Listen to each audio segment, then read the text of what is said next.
আমার প্রত্যেক আর NIS delete যারা পিটিশনার আমাদের পাশে ছিলেন সবাইকে ধন্যবাদ। কারণ আজকে একটা খুশির দিন যে আমরা দীর্ঘ 1 বছরের যে লড়াই, মানে বিশেষ করে এনআইএস ভ্যালিড করার জন্য যে লড়াইটা করেছি, তাতে আজকে আমরা জিত পেয়েছি। অর্থাৎ আপকামিং রিক্রুটমেন্ট এবং যারা অনগোয়িংয়ে ছিলেন প্রত্যেকেরই জয় হয়েছে। মানে আমরা সবাই ইন ফিউচারে যে রিক্রুটমেন্ট সেখানে বসতে পারবো, এবং আমরা যে অনগোয়িংয়ে ছিলাম যারা যারা ডেপ্রাইভ ছিল তারাও কিন্তু সেই অনগোয়িংয়ের ফায়দা পেতে যাচ্ছে। মানে এটাই যে আমরা জয়বীর সিংয়ের জাজমেন্টের পর থেকে যে আমাদের ইনভেট বলে আখ্যায়িত করেছিল আমাদের স্টেট এবং ডিফারেন্ট স্টেট, তো সেটা ক্লারিফিকেশন আজকে হলো। জাস্টিস বললেন যে এটা যেদিন থেকে জাজমেন্ট হয় সেদিন থেকে ভ্যালিড। তার মানে আমরা যারা অনগোয়িংয়ে ছিলাম তারাও ভ্যালিড। এখন শুধুমাত্র এইটুকু বাকি আছে যে বোর্ডকে শুধুমাত্র জাস্ট একটা অর্ডার, বোর্ডের কাছে একটা অর্ডার যাবে, বোর্ডকে মেরিট লিস্ট পাবলিশ করতে বাধ্য, তিনি পাবলিশ করবেন। শুধুমাত্র আরেকটু কাজ বাকি আছে, ওই কাজটা আমরা করবো, ওইটুকু কাজ করলেই হয়ে যাবে।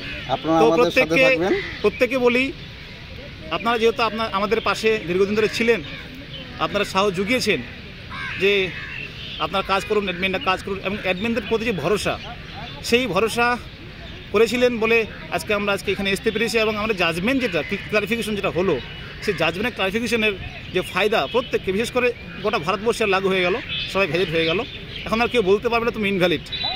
আমি প্রথম থেকেই বলে এসেছিলাম, আপনারা জানেন যে এই যে ডিএলএড যে কেসটা হয়েছে, যে বেসিক জাজমেন্ট যেটা ছিল, এই জাজমেন্ট যেটা দিয়েছে এটা মিস ইন্টারপ্রিটেশন, এবং এটা হারার কেস ছিল না। সেই সময় সঠিকভাবে বোঝানো হয়নি, সঠিক ইনফরমেশন দেওয়া হয়নি বলে সমস্যা ছিল।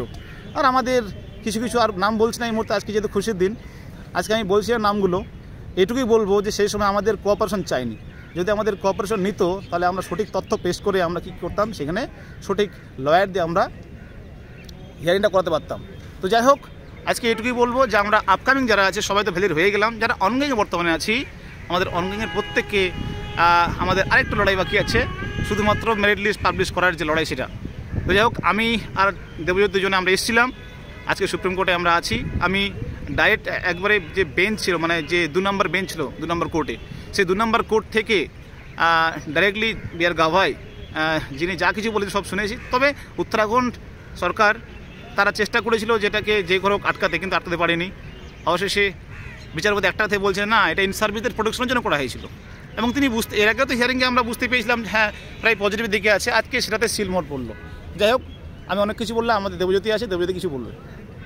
আশা করি আপনারা সবাই চিন্তিত আছেন, এবং এ নিয়ে আমরাও খুব চিন্তিত ছিলাম সকাল থেকে,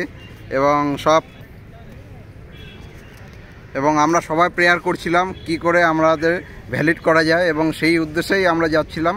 যাই হোক, আপনারা যে যার আরাধ্য দেবতার কাছে সকাল থেকে যা কামনা করেছেন, আশা করি প্রত্যেকের আশা পূর্ণ হয়েছে। আমি চাই আমাদের যাতে প্রত্যেকের চাকরি সুনিশ্চিত হোক, এবং আমাদের প্রত্যেকের যাতে মুখে হাসি ফুটুক, এই কামনা আমরা প্রত্যেকেই করি। ধন্যবাদ। আর পরবর্তী কোনো আপডেট আমরা ঠিক ধীরে ধীরে আপনাদের দিতে থাকব। আমি প্রত্যেককে বলি, আমাদের পাশে আপনারা যেভাবে ছিলেন, আপনারা যেভাবে বিশ্বাস রেখেছেন, আপনারা আবার আমাদের পাশে থাকুন। কারণ আমাদের লড়াইটা অনগোয়িংদের বাকি আছে, সেই লড়াইটা আমাদের করতে হবে। তো এইটুকু সবাইকে বলবো। ধন্যবাদ প্রত্যেককে সহযোগিতার হাত বাড়িয়ে দেওয়ার জন্য।